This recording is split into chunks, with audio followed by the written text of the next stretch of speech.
Hey everyone, welcome back to another video. So this video's intro montage was spent building the ECU mount for the Mark II.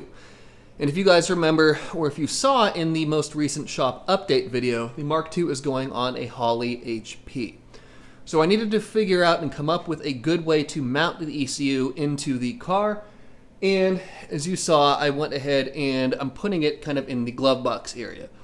I had to delete one speaker to do so, but that is not the end of the world, as if the car can't run, then speakers don't really do me much good. So the ECU mount itself is out of the car at this point in time, as it will be going with all of the other parts that are going to powder coat to get redone or to get finished in a nice wrinkled black coating. But this is the mount right here. And I like this bottom section of it, this kind of tail that sticks up, not the most fond of, but it's just necessary to make everything fit and be retained the way that it needed to be. So the bottom plate's pretty simple. We have these four outside holes that they will end up getting riv nuts after the powder coating is done. Those are what actually hold the ECU in place. These two holes right here hold this bracket or this mounting plate, or partially hold it to the car itself, and then this tab comes up for a third point of contact to keep this nice and solid in the car. So it'll be time to go to Ryan, the powder coaters, before too long to get this ECU mount, the intercooler tubing, the catch can, and the coolant overflow coated. But right now, I'm going to go ahead and start locating and figuring out where I'm going to put sensors on the car. The sensor setup on the Mark II, it's pretty simple. It's as simple as we could possibly make it. And I have four that I have to account for. So I have a 5-bar map sensor. I have a 100 PSI pressure transducer that will be used for fuel pressure. We have an intake air temp sensor, and we have a coolant temp sensor. So I think to start, I'll focus my efforts on the coolant temp sensor. And I actually have it out of the box over here because I think I figured out kind of the perfect spot for it. So this looks like it's either a 3/8 or a 1/2 inch NPT. And if we look down under the distributor right here, this port right here appears as though it is either a 3/8 or a 1/2 inch NPT port as well. So if that is the case, that makes this very easy to put the coolant temp sensor in. I don't have to do any welding, anything strange like that. It's literally just pull the little plug out, put the sensor in, and happy days that way. So let's go ahead, test my theory out, see if the sensor actually does fit in that location, and if it does, then I guess we can move on to the map sensor provisioning at that point in time.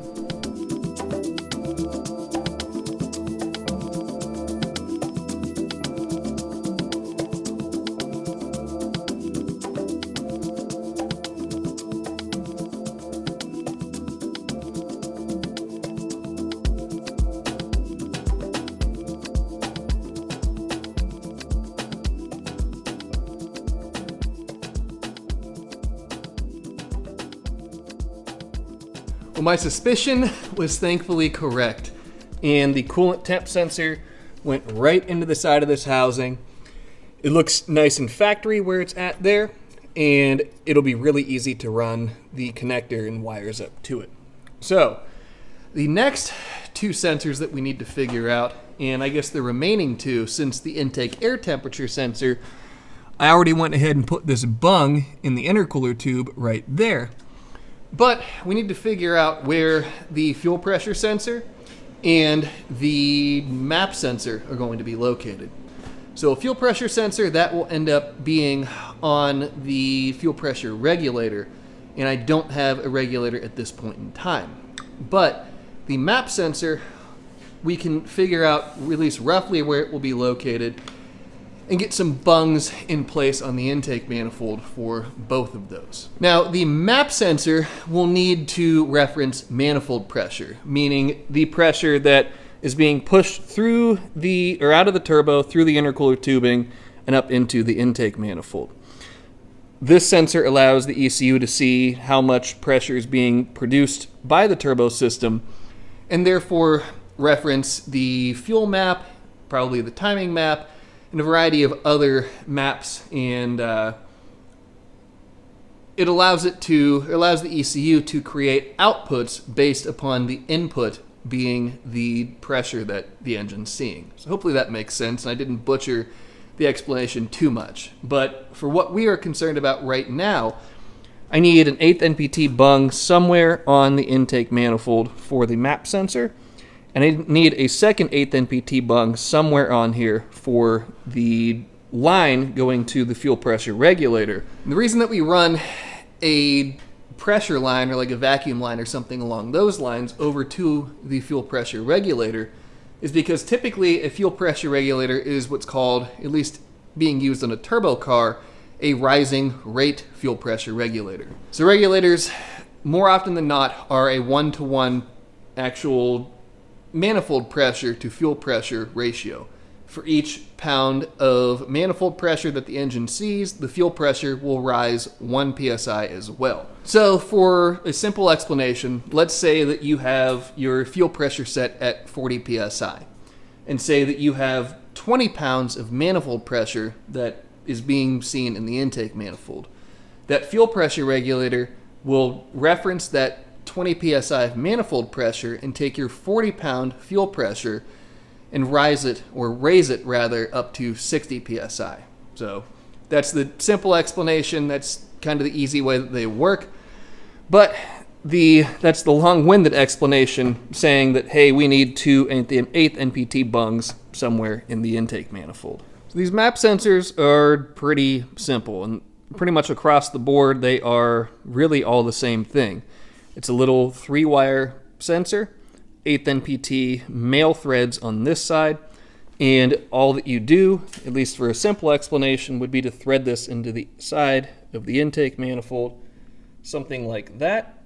And between this sensor and ECU's ability to interpret the output data that the sensor provides, will give us a reading in the ECU as far as how much manifold pressure is actually being produced via this turbo system. Now, the one thing that I like to do is to not mount the sensors directly on the engine.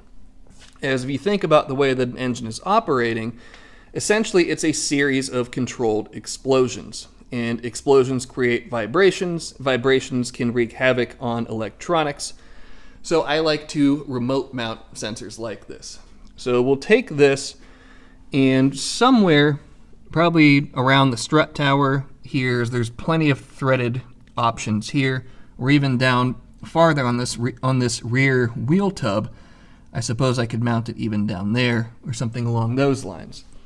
Now that doesn't really affect where the bung is going to be located, but I'm just kind of planning ahead as far as where the sensor is going to be located, and that may change a little bit where I'm going to locate the bung on the manifold.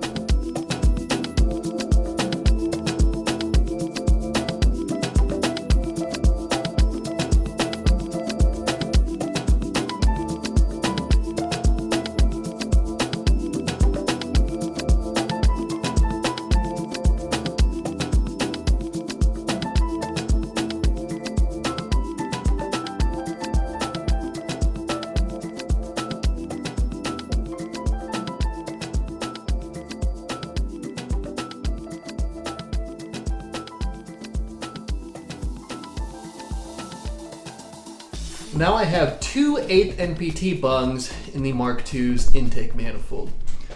So I'm happy with the way these came out, welding close to 40-year-old cast to 2 brand new billet bungs.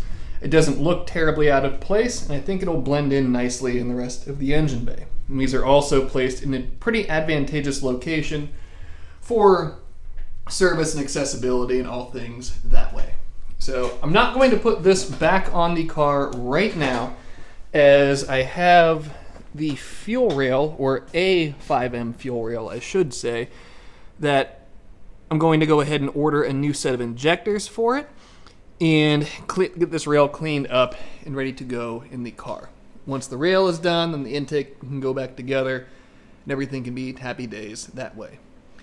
However, there is one other thing that we can knock out right now today, and that is the Overflow line version 2. Now, rather than running the straight fitting that I had in there, as you can see maybe above my thumbnail right there, the witness mark of where the radiator cap was scratching it, that straight fitting just wasn't the move. It was not the wasn't the thing to do. So now I have this 45-degree fitting on here, and I'm going to change the routing of this overflow line to be a little bit more sightly and to blend in the engine bay a little bit more. I'm going to try to shoot this gap right here, and this will make this a little bit simpler as well, as it will just be a 180-degree bend on the bottom and a 45-degree bend on the top.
After a series of attempts, the Mark II's new coolant overflow line is completed.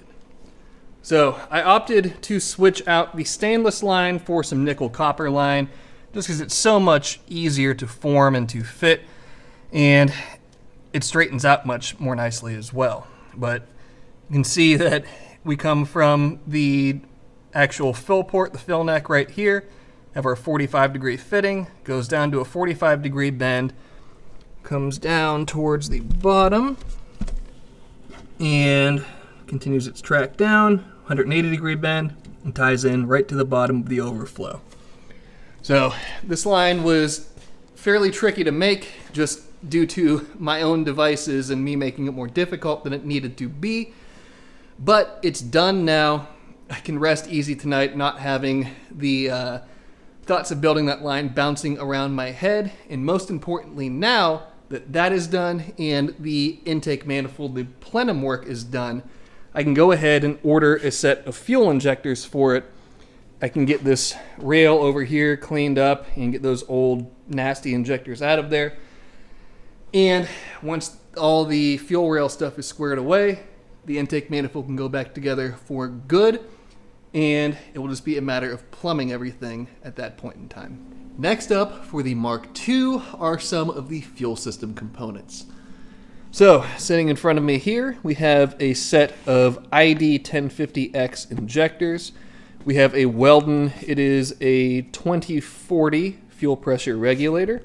And we have the Mark II's fuel rail, which I went ahead and modified, cut some unnecessary bits off of it, and put a fresh coat of wrinkle black spray paint onto it. So the first order of business is to put the injectors into the rail and then reinstall that onto the engine. At that point, I can put the intake manifold back together, and then shift focus to mounting the fuel pressure regulator and getting that squared away.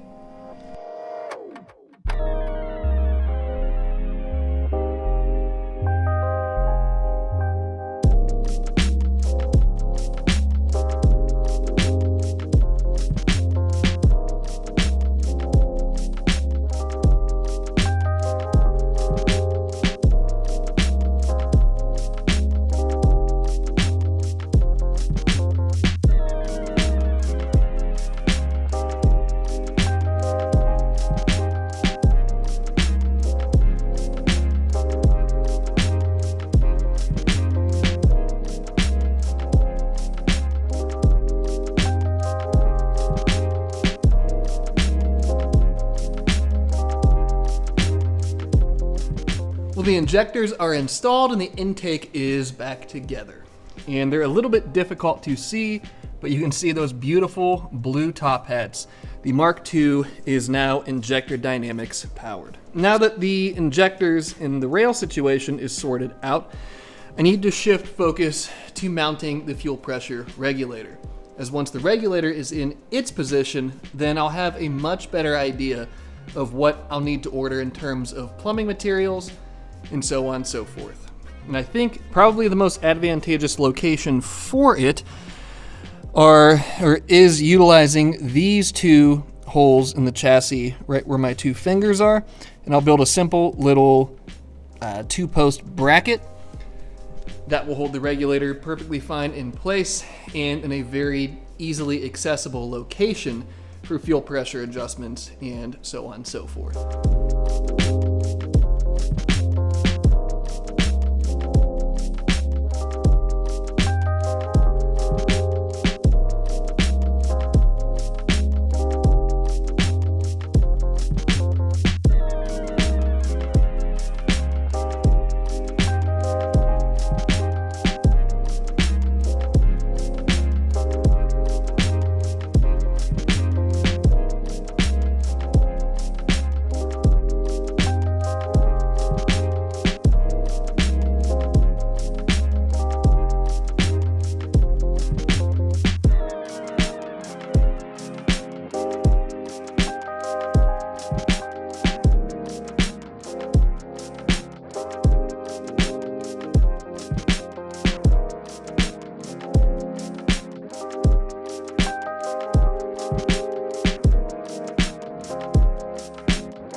Well, we've accomplished a number of smaller projects on the Mark II in this episode, but all of those things help to contribute to the greater end goal and the greater end project for this car. So we figured out some sensor locations, went ahead and mounted the fuel pressure regulator, got the injector squared away, got the ECU mounted, and we just, right, as you guys just saw, I finished up these two reference lines. So one going from the manifold down to the map sensor, another one from the manifold over to the fuel pressure regulator. And if you notice, there's a hose end on what will be the inlet of the regulator now. The other side's plugged up. There's a fitting on the bottom side of the regulator. The rail, you can see the banjo and the hose end there. There's a fitting on the bottom of the rail there. And what that means is that plumbing components have began to arrive. Now we won't get into that in this episode, but over on the table here, I have this box full of all kinds of cool, vibrant components and accessories and so on and so forth. And all of that, in addition to the order that I have coming in later on during this week, that should be everything that I need to do all of the plumbing work on the car, or at least a very good start to it. So with that being said, I think that will be about the end of this episode. So, like I said, maybe small projects, but big progress was made on the car, and we're rapidly approaching the point where we'll say goodbye to this car for a little while as it goes off to be wired, and we'll have a running car before too long. So that's something to definitely look forward to. I know I'm certainly looking forward to it, and getting to drive this car again after all this time is going to be very, very special. So I thank you all for coming along on this journey with me as I resurrect this very special and very sentimental car, and I hope that you guys have enjoyed coming along on the journey with me. But before I drone on anymore, that will be about the end of this episode. So as always, be sure to subscribe, leave a like, leave a comment, check out the website for manifolds, for merch, for all things good that way, and I will see you all in the next episode.